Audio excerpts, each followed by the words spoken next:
소개해 주셔서 감사합니다.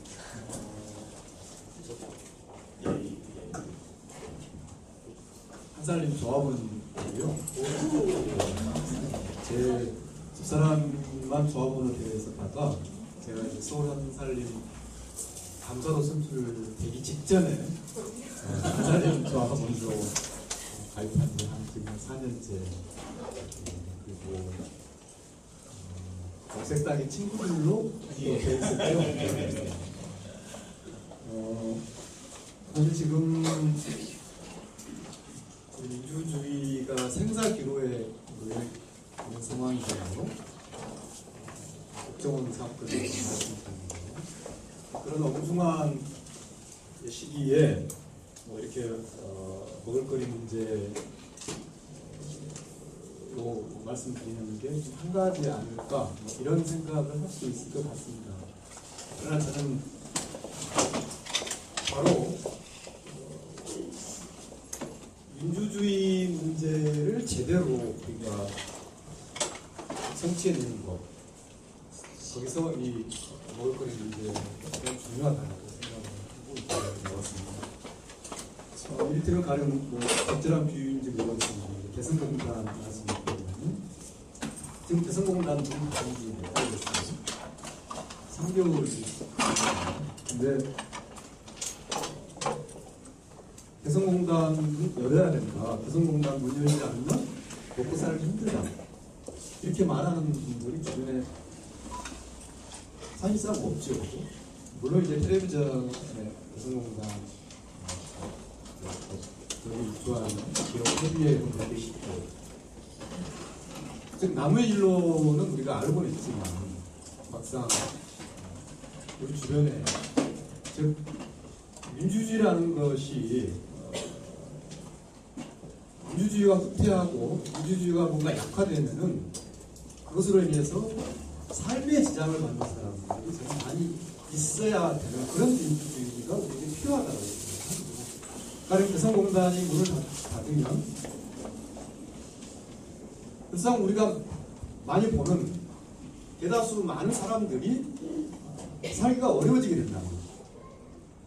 함부로 개성공단을 그렇게 문을 못 닫아요. 지금 아까 소개에서 말씀드린 것처럼 지금 민주주의가 분명히 생사기로에 놓여 있죠. 국가기관에 의해서 우리가 중국이나 북한처럼 어떤 당의 그런 군중 노선으로 유지되는 국가가 아니고 어쨌든 형식적으로 상권 분립이라는 그런 틀에 의해서 유지되는 나라인데 국가기관인 국정원이 국민의 그런 선거, 국민의 대표를 만들어가는 과정에서 그렇게 불법적으로 관여한 것은 대단히 민주주의에 대한 커다란 위협이고 파멸적인 행위인 것이죠.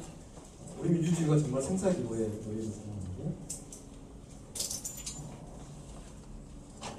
지금의 상황에서 저희들이 얻어야 할 교훈이라는 것은 제 생각에는 어떤 민주주의를 우리가 만들어야 되는데 그걸 못 만들었었고 왜 그걸 만들지 못했느냐. 만약에 우리가 조금이라도 다시 그러한 기회가 있다면 어떤 내용의 민주주의를 만들어야 될 것입니다. 그런 중요한 영역에 저는 거기에 먹을거리 식품, 농업의 문제가 있다. 즉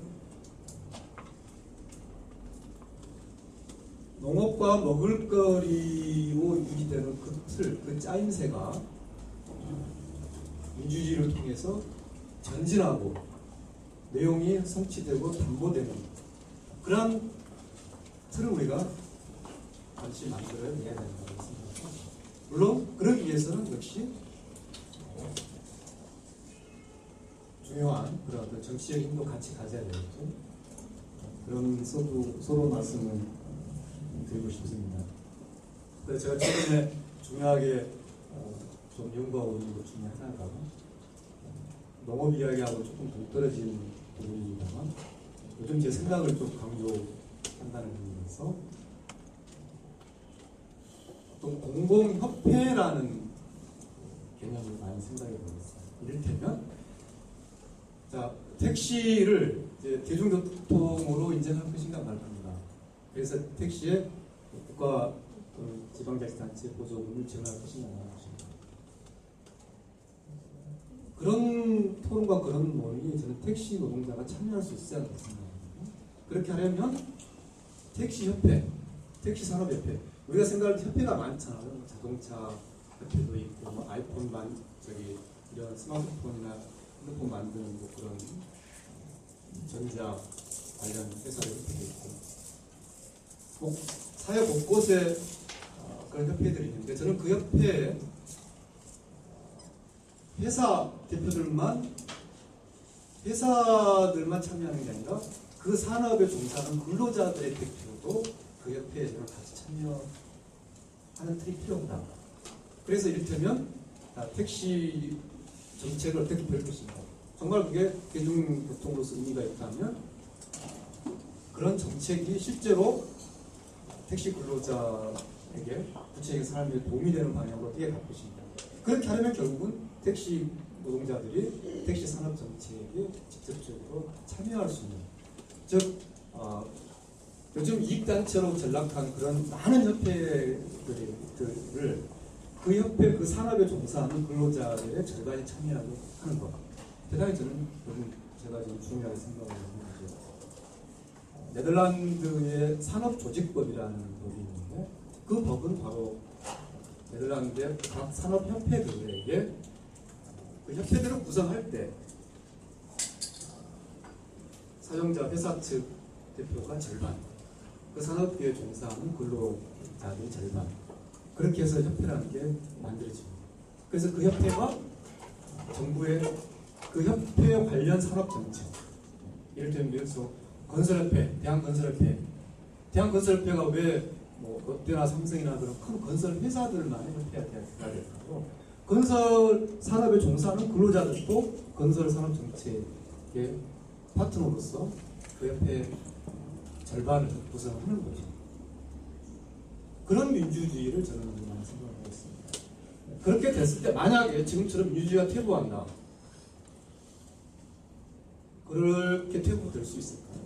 만약에 지금까지의 그런 산업 정책에 참여해오고 노동자들이 원하는 그런 산업 정책이 구체적으로 결정되어 오는 그런 민주주의가 많이 있었다면 그 민주주의가 가령 국제적으로 퇴보될 때 저는 누구도 그것을 구경하고 있지는 않을 거라고 생각합니다.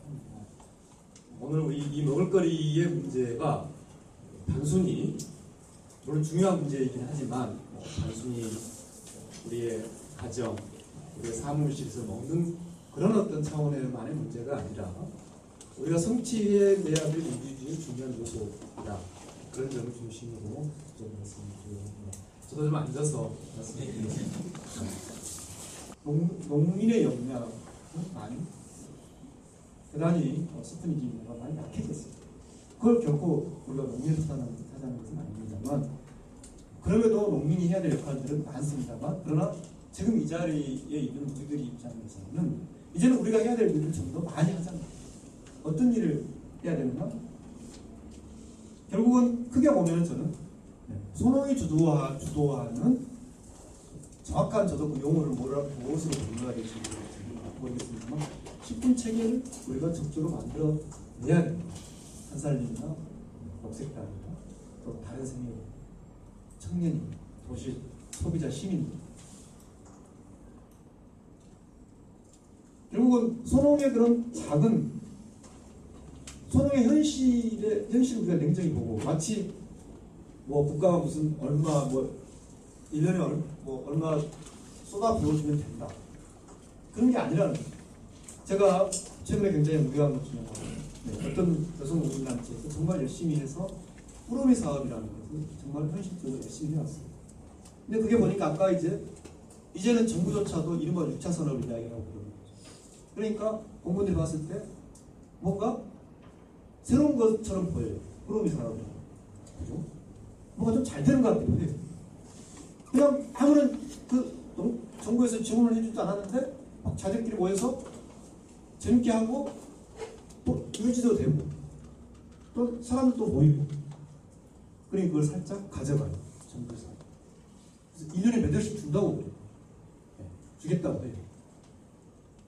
자, 이런 접근은 아닌다는 거예요. 제가 들어주는 말씀.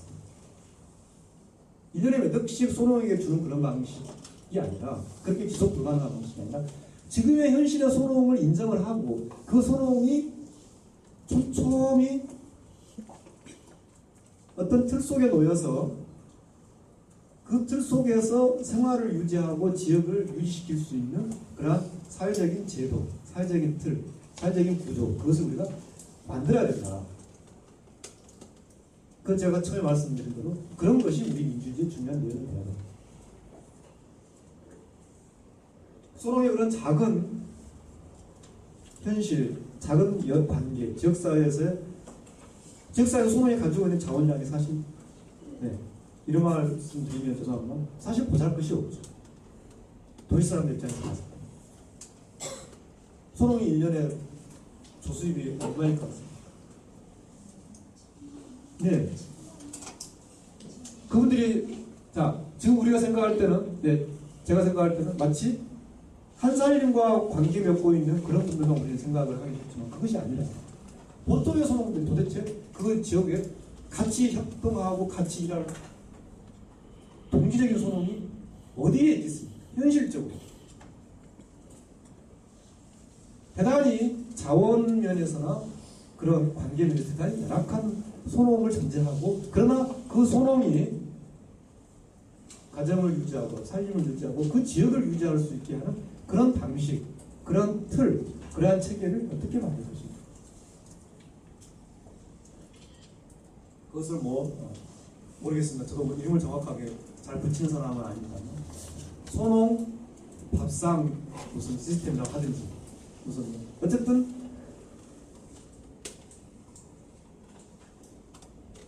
결국은 그것은 그 지역에 가지고 있는 자원들을 소농적인 방식으로 재편성하는 거죠. 지역에서도 재편성하고 또 그 지역에서 재편성된 그 자원이 돌아갈 수 있게끔 전국 단위에서도 협력에서 갖추는 겁니다. 학교급식이 하나의 사례가 될 수도 있습니다. 학교급식이 모든 것을 해결하는 것은 아니지만 이를테면 자, 도시지역에서 예를 들어서 강서구청에서 어떤 구청에서 뭔가 그 학교의 급식으로 돌아가는 급식 시스템과 우리 농업 시스템이 연결될 수 있는 그런 틀들을 만들어줍니다. 좀 구체적인 이야기 제가 드리겠습니다. 제가 한 5분 정도만 더 말씀을 드리고 제 말씀을 마치겠습니다. 결국은 지난정부가 말하는 이른바 6차 산업을 소농이 해결할 수 있는, 6차 산업을 소농이 담당할 수 있는, 6차 산업을 소농이 끌고 갈 수 있는 그런 사회적인 제도의 틀을 만들어야 돼요. 그럼 결국은 지역 소농만의 힘 가지고 안 되고 그 지역의 자원들, 지역의 농협, 지방자치단체, 지역의 학교, 지역의 소비자, 지역의 유통조직, 이런 것을 다 연결시키고 결합시키는 것이 필요하다. 그것을 위한 구체적인 몇 개의 과제가 저는 있다고 생각합니다. 하나는 아까 말씀드린 대로 고해서련 선생이 그토록 원했던, 그분은 정말 불법적인 일을 하고 싶지도 않았고 그런 일을 하실 분도 아니지만, 그러나 그분의 행위 자체가 실정법상 불법이었다는 거죠. 저는 그걸 합법화시키라는 겁니다. 소농식품 시스템의 합법화가 필요하다. 자, 그리고 누군가 이렇게 이야기하겠죠. 그거 제대로 관리 안 돼서 식품사고 생기면 어떻게 해요? 얼마든지 대안이 있다는 거죠. 무슨 말씀입니까? 그 사람들에게 왜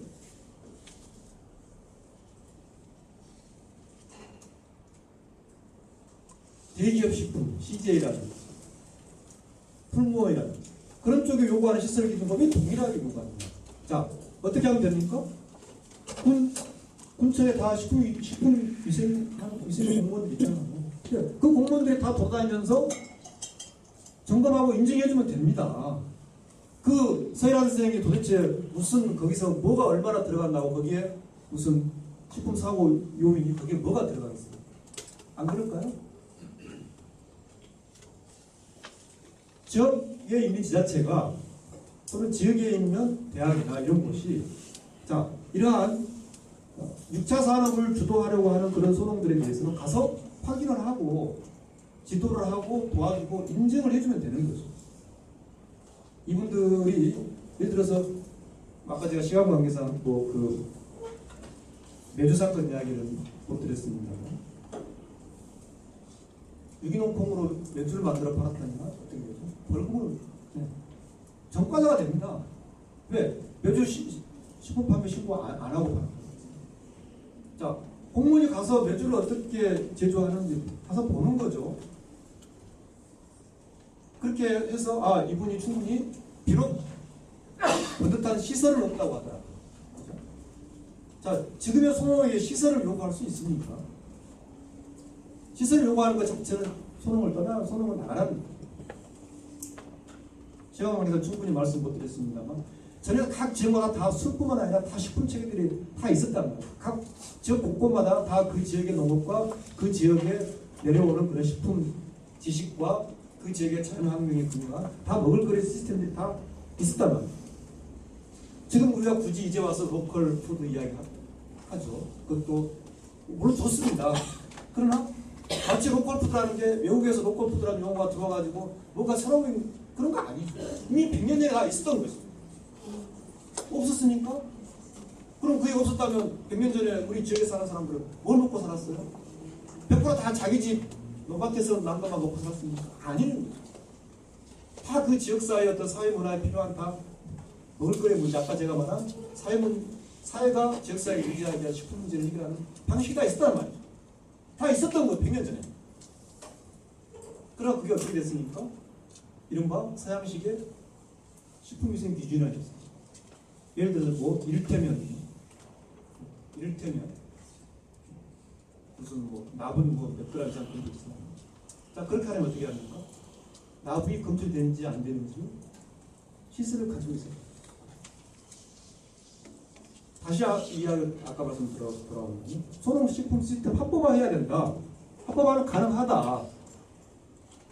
그것이 결코 식품안전이나 위생을 위협하지 않는다. 네. 우리 종래에 100년 전에 우리의 이른바 지역 먹을거리 체계가 정말로 비이생적이고 우리의 식품안전을 위협했습니까? 그렇지 않았죠. 자, 조선 식민지 집의 가장 큰 문제가 뭐냐면 우리의 어떤 우리가 종래를 가지고 있었던 것을 아주 열등하게 비하시켰던 거죠. 비이생적이라고 매도했던 거죠.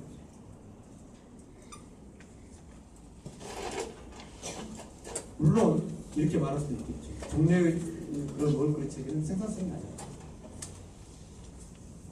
흉년과 가뭄이 있습니다. 자, 흉년과 가뭄이 없었던 식품 체계가 세계에 어디에 있었습니까? 케네디가 어떻게 해서 케네디 집안이 미국으로 갔습니까? 아일랜드가 감자 흉년이 돼서 몇백만 명이 왜 죽었습니까?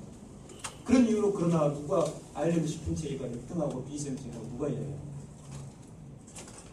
결국은 식품 체계, 소농 식품 체계를 합법화하는 것이 가장 중요하다. 지금 그 방식은 가능하다. 그런데 이걸 어떻게 할까요? 전 두 가지 방법이 있습니다. 하나는 현재의 법틀에서 자 현재 이 법은 아마 알고 계실 것 같은데 제가 하나 딱 적어드릴게요. 그래도 요즘 뭐 강사도 뭘 좀 보여주고 해야 돼. 계속 앉아있다고 한번 실은 뭐 원고를 좀 보내달라고 했는데요. 지금 뭐 DS장 7장 만들어서 드린들 그죠? 저도 어디 가서 이렇게 받아오는 거 그냥 어디 이렇게 집어넣더라고요. 메모하시고 머리에 넣으시면 될까요? 별거 아니에요. 자, 그냥 폼으로 하나만 적어놔. 식품위생법 시행규칙 별표 14. 네, 이것도 오늘 적어드릴 정리입니다. 저기 보면 이렇게 되어 있어요. 농어민이 국내산 농수산물을 주된 원료로 식품을 제조 공급하는 경우에는 시장, 군수, 구청장은 그 시설 기준을 따로 정할 수 있다. 알고 계셨어요? 근데 이거는 또 알고 계세요? 전국의 그 많은 시, 군, 구 면에서 이렇게 하고 있는 곳이 몇 곳이라고 합니다. 한 곳도 없어요. 제가 혹시나 해서 대표적인 그냥 무작위로 전국 각 도에 그냥 몇 개 찍어서 전공의 청구를 해봤습니다. 관공서는 식품위생부 시행규칙 별표 14에 따른 별표 시설 기준을 가지고 계십니까? 한 30곳에서 답변이 왔는데 없어요. 없어요. 자, 이걸 요구합시다. 우리가 힘이 있는 곳부터 시작해서 우리가 지방의 의원을 가지고 있는 곳 없으면 없는 곳입니다. 따로 정해달라. 소농에게 맞는 시설 기준을 정해달라. 그리고 그 시설 기준을 적용하는 방식은 지금의 소농의 형태가 소농이 유지되면서 가능하도록 해달라. 해야 됩니다. 합법화 시켜야 됩니다. 소농식품 체계를 합법화 시켜야 됩니다. 그리고 나서 우리가 힘이 있다면 법률에다가 만들면 좋겠죠. 그러나 그거는 우리가 법률을 만들 힘이 있을 때 가능합니다. 그리고 그러한 힘을 부단히 우리가 늘려야 됩니다.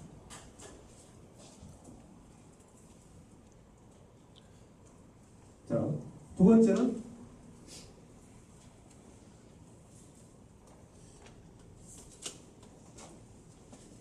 소비자 운동이 필요하다고 생각합니다.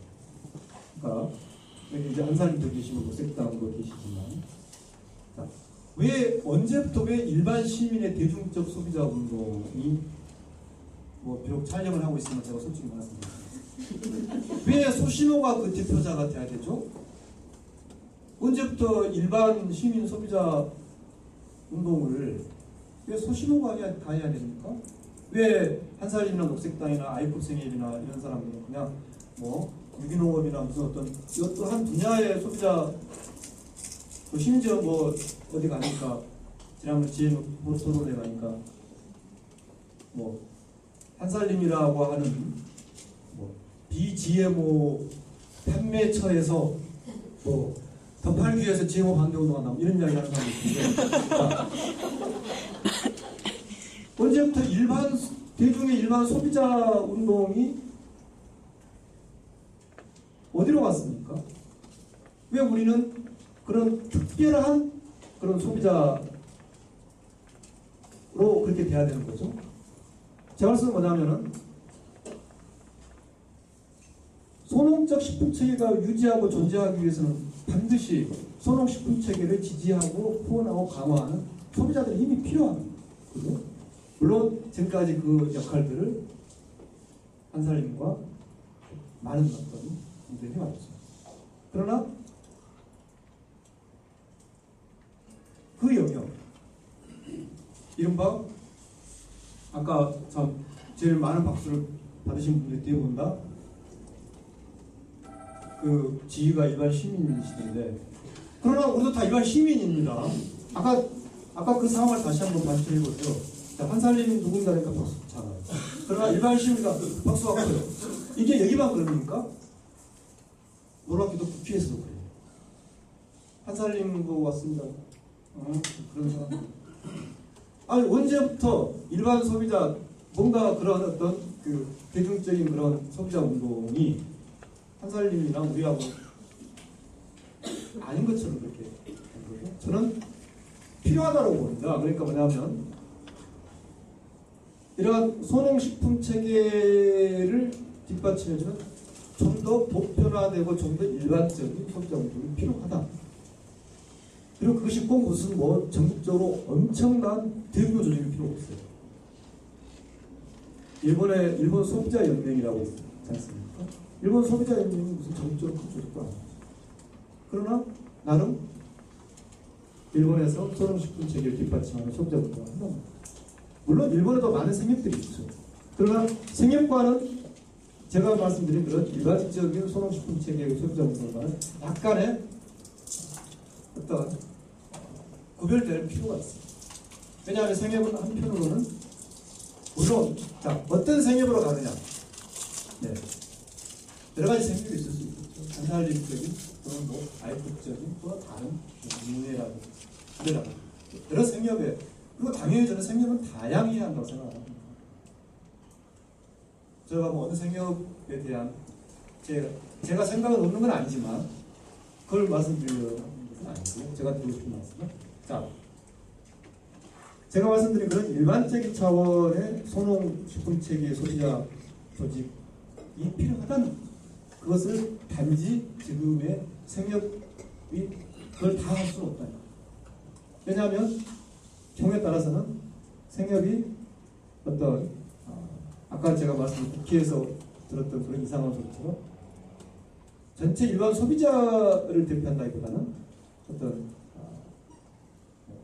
특정한 생산활동하는 어떤 생산자들 때문에 더 대표한다든지 또는 소비자가 아니라 뭔가 식품을 판매하는 판매자처럼 보인다든지 그럴 소지도 있는 거죠. 깊게 들여다보지 못하는 거죠. 그렇기 때문에 저는 우리 생협이 중심이 돼서 소농식품 체계를 유지하고 뒷받침해주는 소비자 운동이 필요합니다. 이것이 무슨 별도의 큰 조직을 하자는 게 아니라 그런 틀이 하나 있어야 될 것 같습니다. 그래서 제 이야기 이제 결론이 됩니다만은 이를테면 GMO 같은 거죠. 자, GMO야말로 가장 큰 어떤 전쟁터입니까? 아까 말씀드린 소농적인 식품 체계와 그것과 맞선 전 지구적 농업 다국적 패러다임과의 가장 큰 싸움터가 유전자 조작 문제에 대해서는 여러 가지 드릴 말씀도 있습니다만 그러나 일단 자 소농식품 체계에서는 철저하게 저는 유전자 조작에 대해서는 반대하고 유전자 조작이 아니라는 것은 만약에 소농마저 그렇게 돌아가시면 굉장히 저는 힘들 거라고 합니다. 이를테면 제가 아까 말씀드렸던 그런 일반적인 소비자 즉 소농식품 체계를 강화하려고 하는 일반적인 소비자들이 많이 존재한다. 가령 그런 곳에서 GMO로 강하게 이야기합니다. 훨씬 더 역할을 할 수 있는 소비자들이 요구하는 그죠?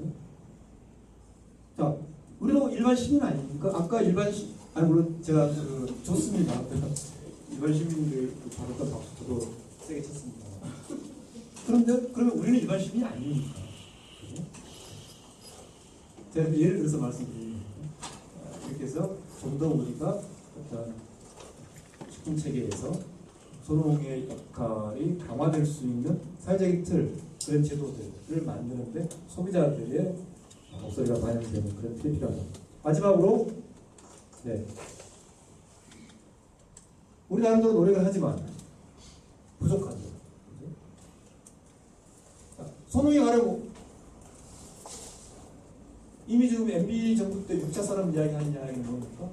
더 이상 6차 산업을 끌고 나갈 수 있는 소농이 없다는 걸 확인하고 이야기합니다. 즉 이대로 가면 정말 소농이 없어집니다. 아무리 우리가 노력하더라도 소농이 없으면 어떻게 됩니까? 그러면 뭐 중국 소농, 일본 소농과 같이 하는 아니잖아요. 따라서 녹색당에서 이야기하는 기본소득, 소농에 대한 기본소득 이런 걸 요구해야 합니다. 그래서 소농이 유지돼야 됩니다. 그 기본소득제야말로 굉장히 치밀한 접근이 필요한 거죠. 아까 말씀드린 대로 그것이 소농식품 체계와 밀접하게 연계가 돼야 됩니다. 그냥 단순히 그냥 월급을 줄여준다. 그냥 매달 며칠이 되면 그냥 소농 계좌로 얼마가 찍힌다. 이거 아니라는 거죠. 우리가 이야기하는 기본소득이에요. 그것이 아니라 우리 사회가 소농식품 체계로 가는데 소농이 어떤 적재 역할을 할 것입니다. 그런 깊은 어떤 연계에서 그 돈이 어떻게 써야 되고 또 그 돈을 누가 어떻게 결정을 할 것인가, 이것들을 역시 의사결정 과정에 소동이 참여해야 합니다. 이러한 과제들을 아직은 도시에 있는 분들이 열심히 해야 되겠다, 그런 말씀을 드리면서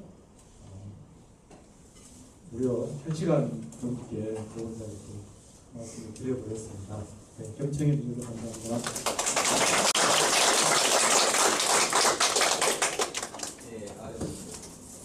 네, 고맙습니다. 딱 1시간, 거의 마쳤습니다. 고맙습니다.